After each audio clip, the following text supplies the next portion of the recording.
very happy to be here at KVIFF. Film is so important.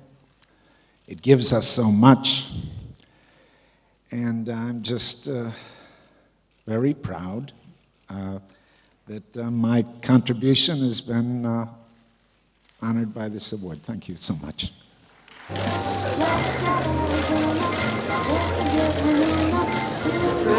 Look here, please. What does it mean to you to get that award here at this festival? You know, I've always heard good things about KVIFF, and they've invited me to come other times, and I've always wanted to come and never could. So this was the year that I was able to come, and I'm excited to come. And cinema is just very important to me, and to have a world-class international festival like this recognize my contribution is a sweet thing. It just encourages me to keep on going.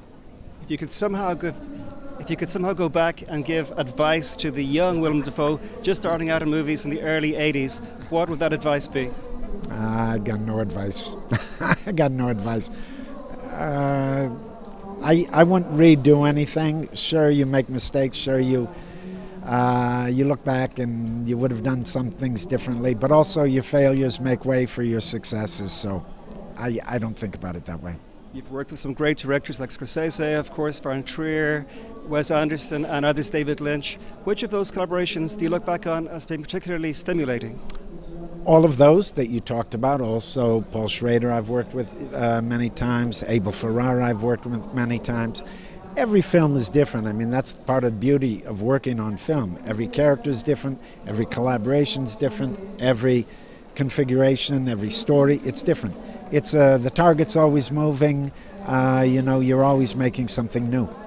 What for you is the appeal of tough guy roles, and are people ever wary of you in real life?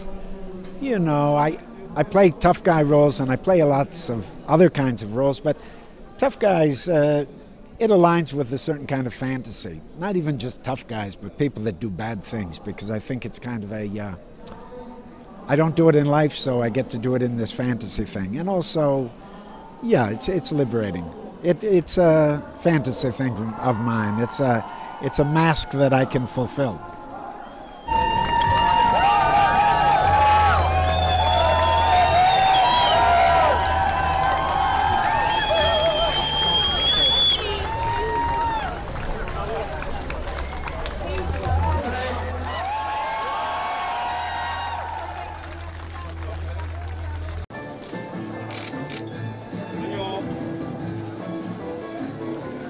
Gentlemen, this operation will involve almost everyone we have left in the Resistance. Armed escort, 30 seconds behind. 30 seconds, 30 seconds. If you're arrested, there will be no escape. Carry the cyanide capsules at all times. May God be with you. They stood against what they believed was right. They paid the ultimate price for it, which was their lives, and I think we should be very thankful for that, because, you know, I think their fight for freedom was a noble one, and we're here celebrating that tonight. I would have done the exact same thing. I said that here last year when we did when we sort of announced the movie before we made it.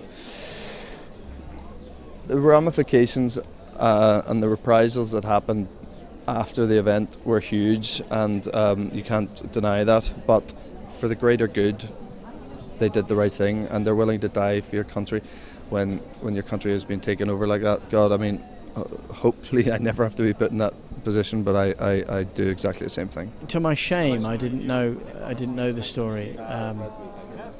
Coming away from it, I'm not surprised that there have been other versions of the film. It's such an extraordinary story, and an inspiring story.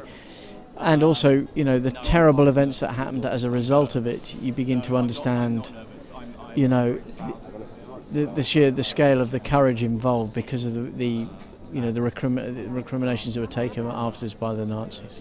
How does it feel for a Czech to be involved in this international project covering some special moments of Czech history? It feels like a big gift. And it's like to have a birthday, Christmas, New Year's Eve and Disneyland together, because you can play a great part with the great stars, with a great director, and you can have your Czech accent with no problem.